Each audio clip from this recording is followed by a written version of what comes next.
This is ITV News Central. Good evening. The head of counter-terrorism in the West Midlands has promised to work with the region's Muslim community to prevent young people travelling to fight in the current conflicts in the Middle East. Detective Chief Superintendent Sue Southern addressed a meeting of religious leaders in Birmingham about the risks involved with fighting jihad in countries such as Syria and Iraq. Andy Bevan reports. Fighters, too young, many would say, to really understand what they're getting into. But Islamist terror group ISIS seems happy to arm them. Wanting to join them are young men from the West Midlands, some of whom have already made the journey to Syria and Iraq. The estimation is around 500 British Muslims have gone out to the Middle East, to Syria and to Iraq. And I think that what we can be certain of is that there are some Muslims from Birmingham and the West Midlands that are part of that bigger whole.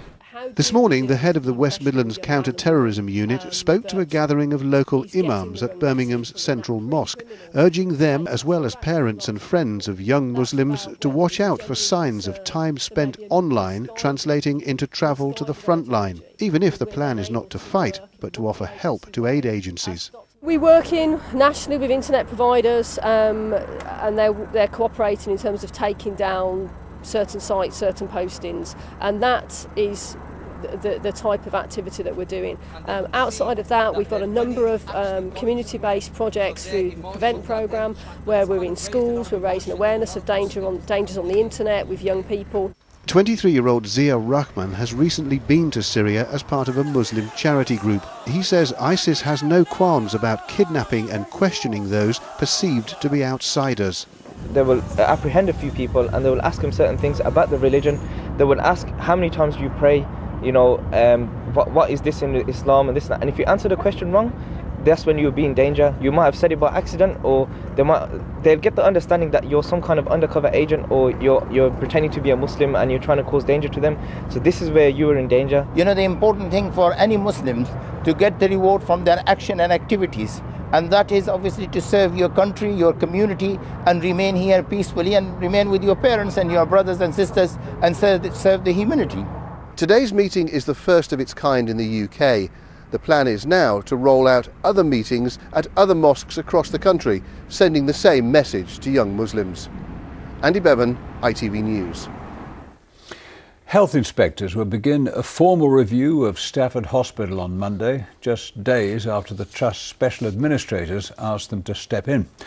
Hospital bosses say the move is due to the fragility of the trust that runs the hospital, along with ongoing problems with staff recruitment and retention. Later on Monday, people will be able to talk to inspectors about their recent experiences of care. Ofsted Chief Inspector Michael Wilshaw has been in Birmingham this evening talking to parents of children at Parkview School, one of the schools caught up in the Trojan horse allegations. Around 20 people attended the private meeting with Mr Wilshaw at the Council House, which was aimed at reassuring them in the wake of claims that Muslim hardliners were trying to take over schools in the city. But parents said afterwards they didn't get the answers they were looking for. 8 people have been sentenced to at least 134 years behind bars after a fire which killed a family of 4 in Leicester. Shanila Tawfiq, her daughter Zainab and sons Bilal and Jamal died in the fire at their home in Wood Hill last year. On Monday, 2 men were found guilty of their murders, and today they were jailed for life.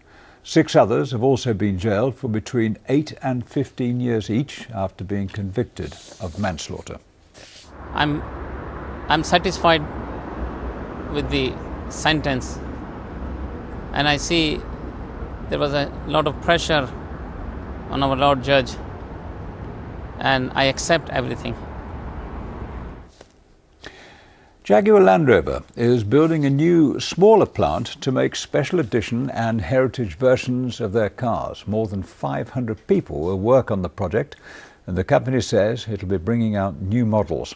The exact location of the plant hasn't been revealed, but it'll be near one of the company's existing factories in the West Midlands.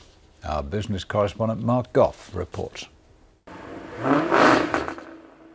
The car is called Project 7, referring to the 7 times that Jaguar has won Le Mans, and the shape is loosely based on one of those Le Mans cars from the 1950s, the D-Type.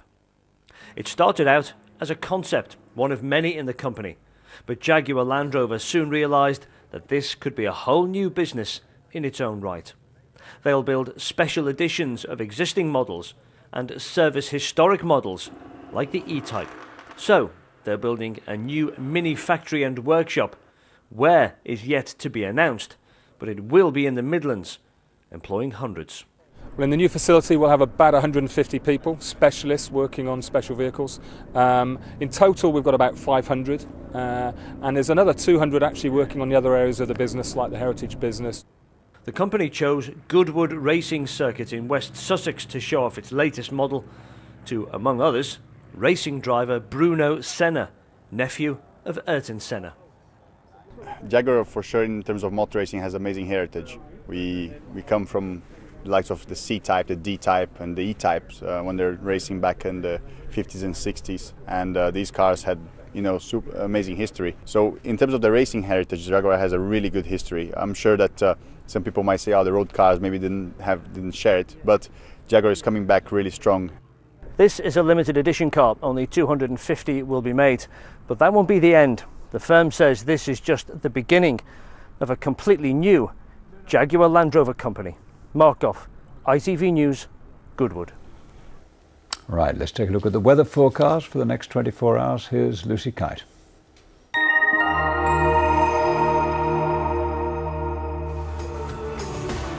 What's in store for today? ITV Local Weather, sponsored by CenterParcs. Hello, well, we need to make the most of the sunshine tomorrow. The weather breaks down from tomorrow night onwards when we'll see some heavy downpours, some much needed rain for the gardens. As for tonight, staying dry everywhere with patchy cloud and clear spells and feeling cooler than it has been with lows of 8 or 9 degrees Celsius, even in towns and cities. So a chilly start to the day tomorrow, but plenty of sunshine if you're up first thing. However, the cloud will build as we head through the morning and into the afternoon, turning the sunshine a little bit hazy. Still feeling nice and warm though, 19 degrees Celsius, and then the heavy showers will arrive tomorrow night. Bye for now. ITV Local Weather, sponsored by CenterParcs.